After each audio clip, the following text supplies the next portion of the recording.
தாம்பரம் தொகுதிக்குட்பட்ட மாடம்பாக்கம் தேனுபுரீஸ்வரர் கோயில்ல வந்து பிரம்மோற்சவ விழா நடக்குது. வருஷம் வருஷம் வந்து பங்குனி உத்திரமும், பிரம்மோற்சவம் மிக பிரமாண்டமா நடக்கும் இந்த கோயில்ல. மக்கள் வந்து எல்லாரும் கலந்து இறைவன் அருள் பெறுவாங்க. இந்த மாடம்பாக்கம் தேனுபுரீஸ்வரர் கோயில் வந்து சுயம்பு, இறைவனால் சுயம்பா பிரதிஷ்டை பெற்றது. இதுக்கு வந்து பிரம்மோற்சவம் வந்து இந்த வருஷம் வந்து 19ஆம் தேதி ஆரம்பிச்சது. முதல்ல கிராம தேவ வழிபாடு முடிஞ்சது.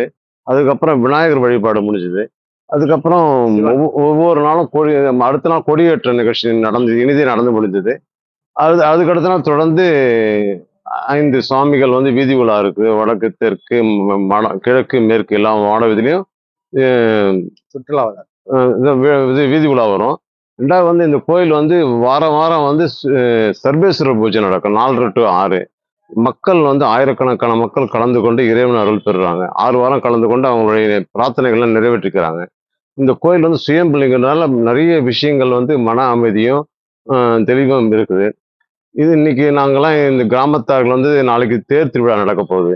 மாடம்பாக்கம், நுத்தஞ்சேரி, பதுஞ்சேரி எல்லா கிராமத்தாரும் சேர்ந்து நிகழ்ச்சி சிறப்பா நடக்கும். நம்ம முக்கிய பிரமுகர்கள் எல்லாரும் கலந்து கொள்றாங்க.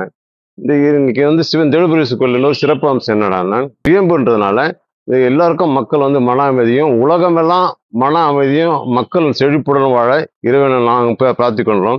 நண்பர் வந்து எங்களுடைய அருமை அண்ணன் ராமலிங்கம் அவர்கள் வந்து இன்னும் சிறப்பா அதை பத்தி பேசுவார். கோயிலோட ஆனகர் தம்பி சொன்ன மாதிரி அதான் உண்மை. அது காலங்காலமா 2000 வருஷத்துக்கு முன்ன உற்பத்தி அந்த கோவில். அனைத்து மக்களும் வந்து வணங்கிட்டு நல்லாசிரியர் பெற்று போயிருக்கார்கள். இன்னும் போறாங்க, இன்னும் வந்து கலந்துக்கிறாங்க. அதே மாதிரி எல்லாரும் வந்து கலந்துக்க வேண்டிக் கொள்கிறேன். நாளைக்கு தேர் திருவிழாவில் வந்து எல்லாரும் வந்து வடம் பிடிச்சு எல்லாரும் கலந்து அவங்கவுங்க பிரார்த்தனையை நிறைவேற்றிக்குமாறு இறைவன் மங்களமும் சுப நிகழ்ச்சி ஏற்படுத்துமாறு இறைவனை வேண்டி பிரார்த்திக் கொள்கிறோம். நாளைக்கு வந்து தேர் திருவிழாவில் வந்து நாளைக்கு புதன்கிழமைன்றதுனால 7:30 9. 7:30 மணிக்கு முன்னாடி புறப்பாடு ஆகும், இல்ல 9 மணி கழிச்சு புறப்பாடு ஆகும். 2 விஷயம் தான். 2வது வந்து நாளைக்கு வந்து வீதி உள்ள மங்கள வாத்தியங்கள் 3 கிராமத்தார் மக்களும் சேர்ந்து இந்த வடம் பிடிக்கிறதுனால எல்லா கிராமமும் எல்லாரும் கலந்துட்டு எல்லார் வீட்லயும் அமைதியும் மங்களமும் சுப நிகழ்ச்சி நடக்கும் அப்படின்ற நம்பிக்கையோட எல்லாரும் கலந்துக்கணும்னு வேண்டி கேட்டுக்கொள்கிறோம்.